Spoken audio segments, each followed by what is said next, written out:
நீங்க பார்த்துட்டு இருக்கிற இந்த வயோனிச் மனுஸ்கிரிப்ட் அப்படிங்கிற புத்தகத்துல 240 பக்கங்கள் இருக்கு. ஆனா இதுடைய ஒரு பக்கத்தை கூட இன்னும் யாரும் படிச்சு முடிக்கல.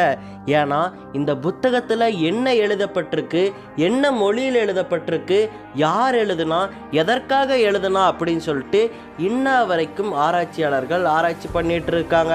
இந்த புத்தகத்தின் ஒவ்வொரு பக்கத்திலையும் இலைகள், தாவரங்கள், பூக்கள்னு வரையவே தெரியாம கேவலமா வரைஞ்சு வச்சு என்ன மொழின்னே தெரியாத எழுத்துக்கள்ல கேவலமா எழுதி வச்சிருக்காங்க. இதனாலேயே பல ஆராய்ச்சியாளர்களுக்கு இந்த புத்தகம் புரியாத புதிராவே இருக்கு.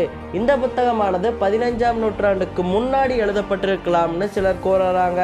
அதோட இந்த புத்தகமானது இத்தாலிய மொழியில தான் எழுதப்பட்டிருக்கணும் அப்படின்னு சொல்லிட்டு சிலர் சொல்றாங்க. இந்த புத்தகத்திற்கு வயோனிச்னு பேர் வர காரணம், இந்த புத்தகத்தை முதல்ல வாங்கினவர் பேரு வயோனிச்.